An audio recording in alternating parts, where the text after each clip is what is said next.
Hotepu Gatekeepers. Today I wish to address a topic that is very key to the Black gay community, the topic of HIV and AIDS. And according to the latest statistics, it's running rampant among the Black gay community. I went to, again, Black Gay Pride this year, and I went a bit undercover, so to speak, not in my comedic form, just to be among my people, to see what's happening up close, and to really observe where they're at this time. And that compelled me to do this video.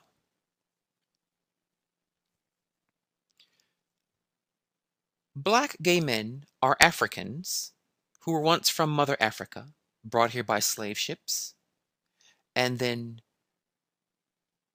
brainwashed to become slaves, to forget Africa, to forget the drum, to forget their gods and their systems of Africa. So we were reprogrammed with a Western view of us, how the white people saw us, how white culture saw Black people. And that was inbred in us over generations. So the key to the HIV/AIDS crisis is deeper than just wearing condoms. We have to at some point look at the cultural philosophy that we are living by. Each and every one of you are living by some philosophy. You have some philosophical view of what life is, the meaning of your life, the purpose of your life, what is happiness, what is love, what is peace. You have some answers to these things, and that reveals your philosophy. But what I'm saying is that your philosophy was instilled in you, bred in you by a foreign nation. That the white people saw Black people a certain way, and through torture, terrorism, whip and chain, reprogrammed us to see ourselves in how they see us in their image. And they basically forced us to swallow their philosophy, their worldview, how they see the world.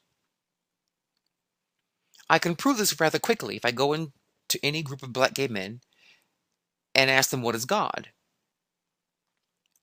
I'm certain I will not get answers of asking me, why did I use the word God? G-O-D. God is, first of all, an English word based upon the Germanic language of Gott. And that whole idea of God is a white philosophy of the Supreme Being. I would be shocked if someone said, but you should have asked me, how do I see Olodumare? Or how do I see Ngai? Or how do I see Neter? You see, the fact of even considering other words for the divine didn't occur because their native words for the divine were whipped and beat out of them over generations.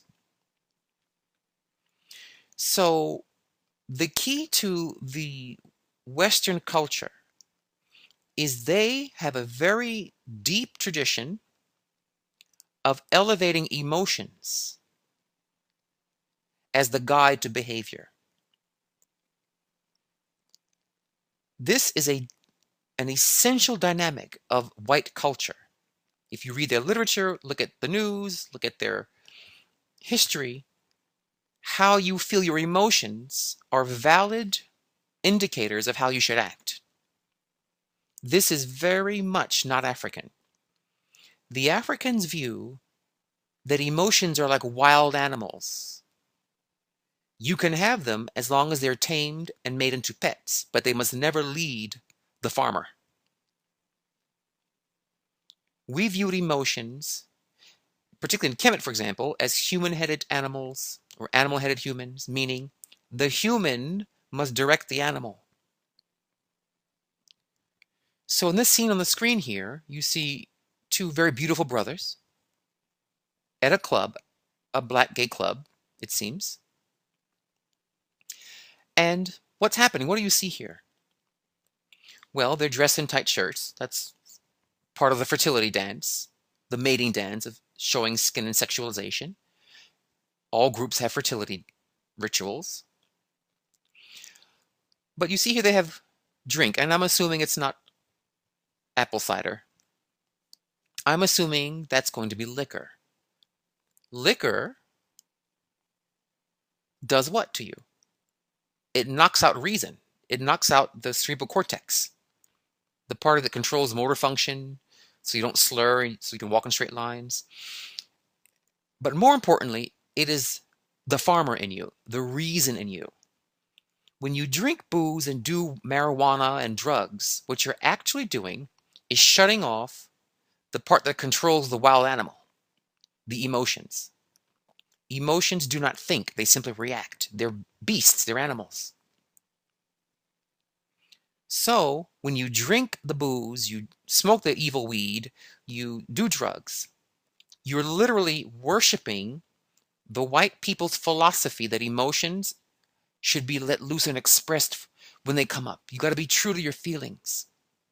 The African says, no, you have to see if your feelings are following truth through reason. And if it's reason, then you can allow the emotion to express. But if it goes against reason, like killing brain cells with alcohol, which is a solvent, alcohol literally dissolves brain cells, literally. Makes you more wild, makes you more open to dangerous activities like unsafe sex. The major cause of unsafe sex is drug and alcohol induction. But why do we have booze that's available to the public? Because white America in Prohibition days said it's legal. Booze is a drug. It's a drug like crack, cocaine, marijuana, and booze. People say alcohol and drugs, but that's the same thing. So these two men are getting drugged up. But we cannot blame them at this stage. We have to understand they're following a philosophy that sets your feelings free and not think about the cost of doing so. So now they're going to be drunk and they may hook up with some random stranger in this club later on this evening. And because reason, the cerebral cortex, is knocked out, the emotions are wild animals running rampant, bull in the china shop, they're going to have sex and not think their way through it. Not have reason. Do I know this person? What kind of diseases may he have? Shouldn't I use a condom? Shouldn't I get to know him first? Shouldn't we date? Those are rational statements. So we have to blame the culture. What I call the corrupture. It's not really a culture to me. It's a corrupture. It corrupts the divine in us. So the solution is this. Your third eye, your divine consciousness. If these two beautiful brothers had their third eye open, they would not be drinking that poison, dissolving brain cells, lowering intelligence, opening up themselves to risky, dangerous behavior that can have lifelong consequences. No, they would not be doing that. They would not hook up with some person randomly and have sex on the first night and carry on, not thinking through the diseases and the potential dangers. They would be very focused because the third eye is open. This third eye opening was done in Africa through what's called rites of passage, where the young boys were put through these trials of leaving the child behind and awakening the man, then the divine one. But we as a Black gay community have lost rites of passage. So we're simply following white people's philosophy about fun. To them, fun, since the days of the Vikings, fun has been getting drunk and releasing your pent-up issues through the vino veritas, through the wine. Unleashing the beast within, the monster within, and calling that fun. So, to stop this rise of a deadly disease, it's not as deadly as it once was, but it is still horrific. Who wants that? Who wants to have a disease, any disease whatsoever? if you can avoid it.